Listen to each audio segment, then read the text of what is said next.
मैं पहले बोला जी हम तो सोच ही लिया ये मौत का सिवा कुछ इनका तो पता नहीं, लेकिन हम लोग तो परेशान हो गए थे यार, कैसे होगा क्या होगा। मेरे शरीर में तो हाथ से पानी तक नहीं उठा पा रही थी अपना, क्योंकि दर्द होता था बहुत। ये लोग मुझसे देख के मुझे एक अलग तरीके का एक्सप्रेशन दे रहे हैं, मुझे देख के लोग अलग से क्वेश्चंस पूछ रहे हैं। लोग मेंटली इतना टूट जाते हैं क्योंकि वो भी थक चुके होते हैं सोल्यूशन ढूंढते ढूंढते। जो जैसे बोला मैंने वैसा ही किया। तो कहीं झाड़ फूक कहीं कुछ मैं करते ही गया। लगभग 8 लाख रुपए मैंने खर्चा किया। कई बार इतनी हालत खराब हो जाती है कि देखा जाए तो बॉडी से हल्का हल्का स्मेल भी आ रहा था। मन में ये चल रहा था जी अब ये ठीक होने वाला नहीं। मैं जितने डॉक्टरों के पास गया, डॉक्टर ने सिर्फ ये बोला आप जितना जब तक आप जिंदा रहोगे, हयात में रहोगे, तब तक आपको दवाई खाना पड़ेगा। आधे से ज़्यादा लोगों को पता ही नहीं है कि ये क्या प्रॉब्लम है, तो उनको जो बताता है वो कर लेते हैं बिना ये सोचे कि इसका क्या परिणाम हो सकता है। मेरे बस यही चला थी हो क्या गया है मुझे। जब मैं शुरू डॉक्टर के पास गई तो बोले कि हाँ हो जाता है, क्या कारण से हुआ कैसे हुआ कोई खुल के नहीं बताया। तो अपने में माइंड में चलता रहता कि अरे कैसे हो गया मुझे, क्या हो गया, ठीक होगा भी कि नहीं होगा। पूरा पढ़ाई वगैरह सब कुछ बंद था। फिर बहुत ज़्यादा हो गया, बहुत ज़्यादा खून निकलने लग जाता था। हाँ मतलब पहले तो हम उसको चाकू से काटता था।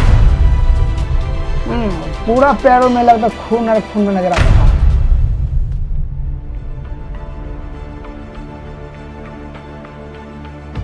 तो कहीं ना कहीं ये कंसर्न था। मैंने अपनी फैमिली से डिस्टेंस मेंटेन कर लिया और मैंने अपने प्रोडक्ट्स अलग कर लिए काफ़ी सारे।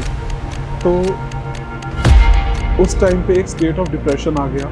कई बार ये इतना डिप्रेस्ड हो जाते हैं कि ये सब भूल जाते हैं, खाना पीना, सोना जगना। इनफैक्ट ये इतना यूजलेस फील करते हैं। कई लोगों को तो सुसाइडल थॉट्स भी आने लग गए क्योंकि उन्हें एग्जैक्टली पता ही नहीं होता कि वो क्या फेस कर रहे हैं। और मतलब ये बीमारी कैसे हुआ क्या, क्योंकि कोई अच्छे से बताया नहीं। तो हमने कभी ये बारे में सुना ही नहीं था, हमें पता ही नहीं था ये चीज़ें होती क्या हैं।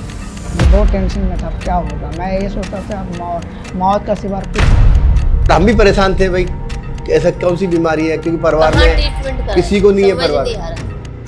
लेकिन ये बहुत खतरनाक बीमारी है, बहुत खतरनाक बीमारी। पूरी दुनिया में लगभग 2% लोग इसी परेशानी से गुजरते हैं, जूझते हैं, जिसे सोरायसिस कहते हैं। ये सोराइसिस है जिसे हम सोरायसिस बोलते हैं।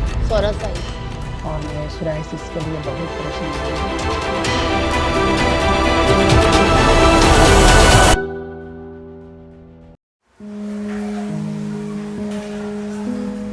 हाँ जब मैं बीमारी हुआ था, ये बीमारी सोरायसिस, तो मैं उसके बाद फिर मैं बाहर में आया, परदेश में।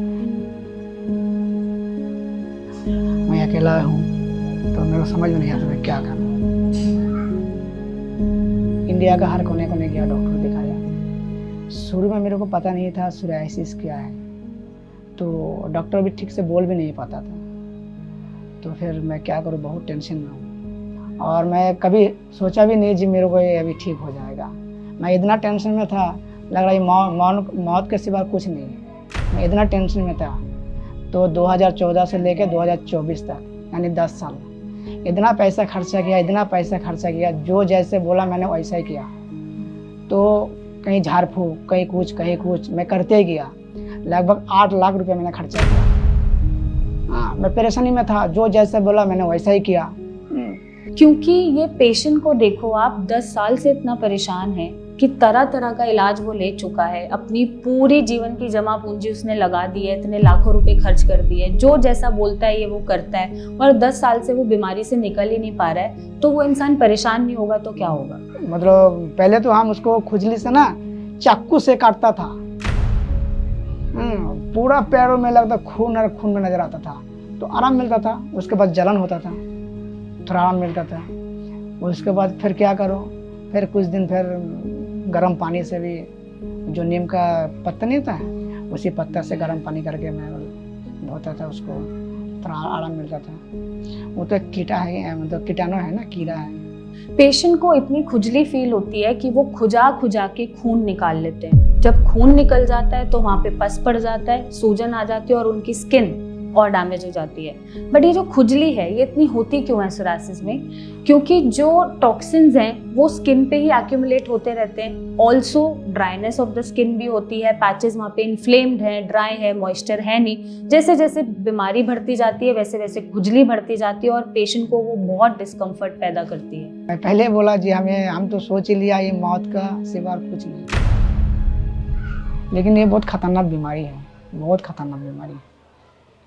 कि लोग मुझसे देख के मुझे एक अलग तरीके का एक्सप्रेशन दे रहे हैं, मुझे देख के लोग अलग से क्वेश्चंस पूछ रहे हैं। सब कुछ बहुत अच्छा चल रहा था और बहुत अच्छे से सारी चीज़ें हो रही थी।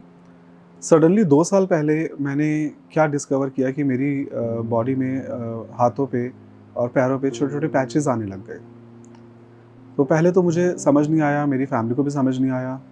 तो मैंने और मेरी वाइफ ने इस चीज़ को समझा कि एक नॉर्मल एक हमारा स्किन डिसऑर्डर है, कोई स्किन इन्फेक्शन है, क्योंकि काफ़ी ट्रैवलिंग रहती है तो हो सकता है कहीं वेदर चेंजेस हैं या कुछ भी है, उसका इम्पैक्ट पड़ा है स्किन पे। तो हमने डर्मेटोलॉजिस्ट को कांटेक्ट किया और हमने जो है नॉर्मल ऑइंटमेंट्स वगैरह ली और जो है उसको हमने एक as a normal skin infection treat करना शुरू किया।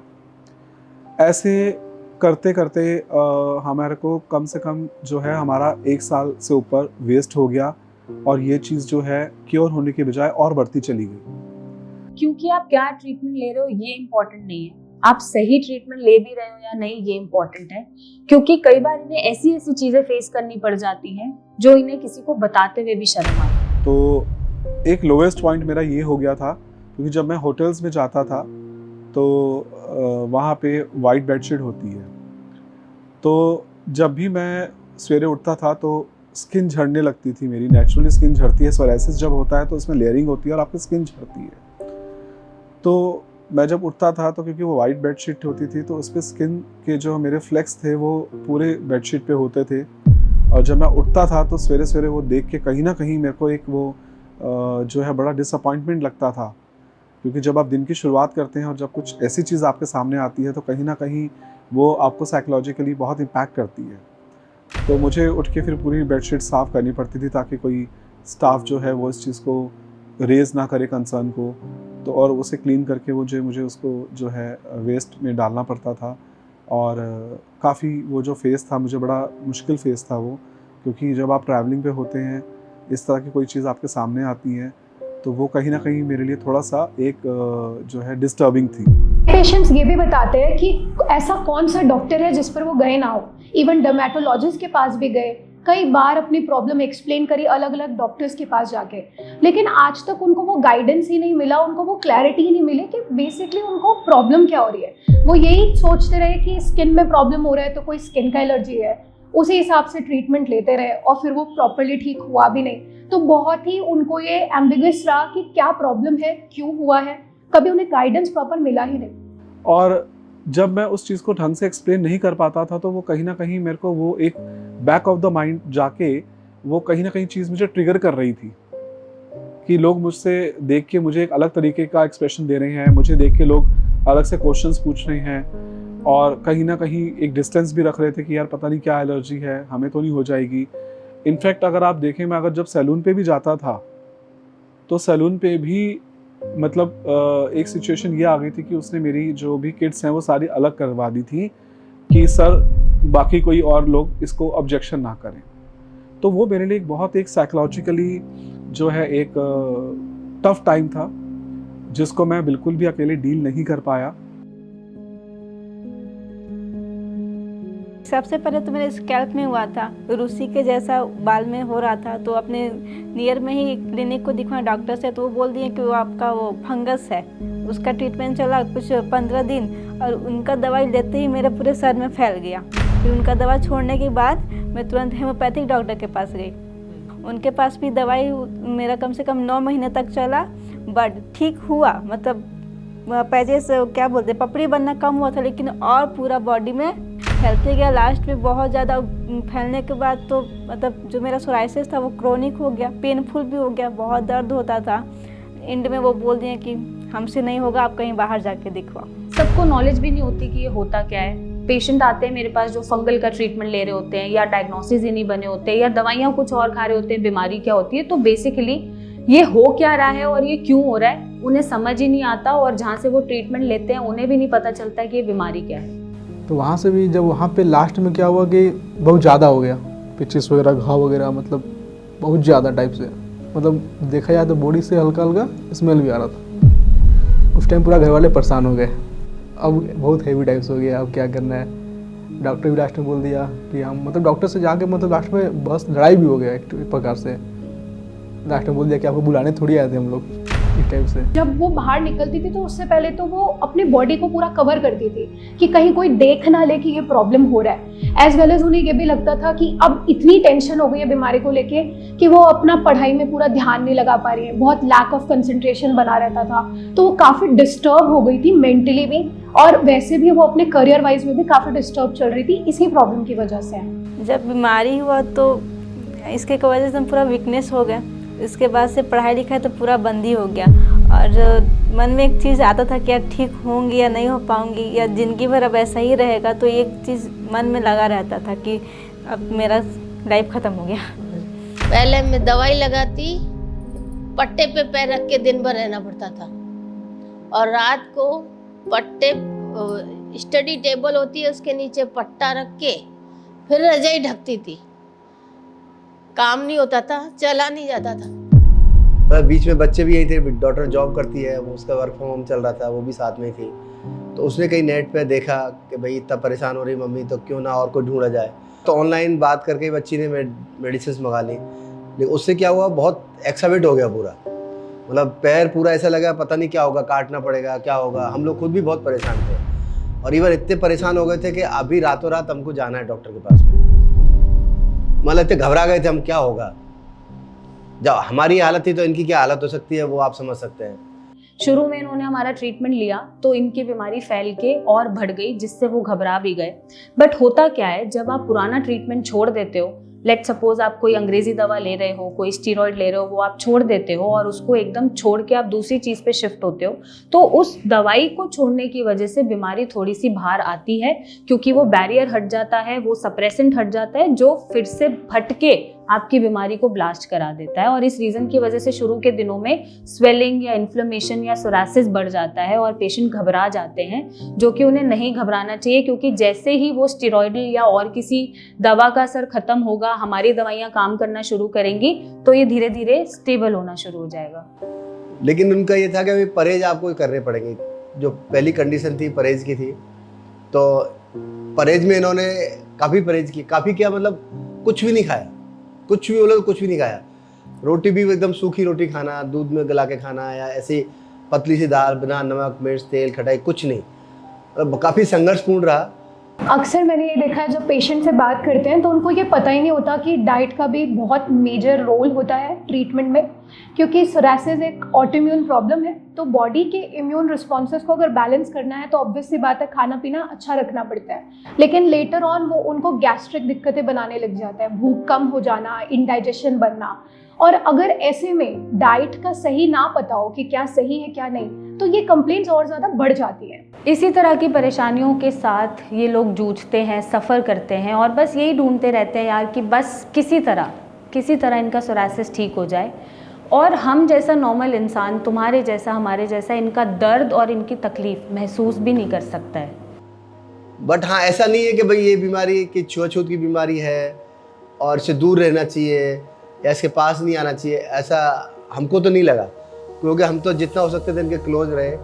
जो भी मेडिसिन वगैरह लगानी है, लोशन वगैरह हम खुद लगाते थे, साथ में रखते थे। ऐसा नहीं है कि खाना वाना का ऐसा कोई परहेज नहीं था कि इनके कोई हमने बर्तन वगैरह अलग कर दी है, अलग खाना, ऐसा कुछ नहीं था। मैं उसको बोल नहीं पाता, मैं बोलता था नहीं, मैं ये बोलता ठीक हो जाएगा, लेकिन ये वक्त का इंतज़ार करो, टाइम का इंतज़ार करो, जब हम सही जगह पहुंच जाएंगे डॉक्टर के पास तो मतलब ठीक हो जाएंगे। कि जिसको भी सोराइसिस है वो तो पहले मेंटली एकदम फ्री रहें, कोई स्ट्रेस नहीं लेना है।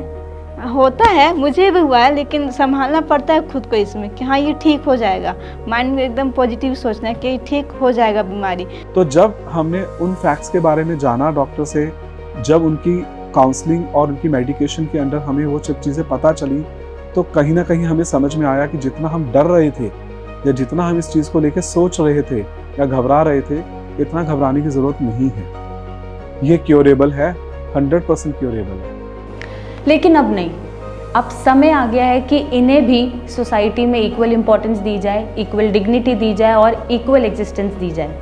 अब समय आ गया है कि इन्हें खुल के जॉब करनी दी जाए। अगर लड़की को सोरासिस है तो उसकी शादी नहीं रुकनी चाहिए, अगर लड़की को सोरासिस है तो उसकी पढ़ाई नहीं बंद होनी चाहिए। और अब यही समय है कि इनकी जो जीवन की जमा पूंजी है ना, वो अब खराब नहीं जानी चाहिए। एटलीस्ट जो ये ट्रीटमेंट ले रहे हैं ना, वो सही लें और ऐसा लें जो उनको सोरासिस से ठीक करा दे, मुक्त करा दे।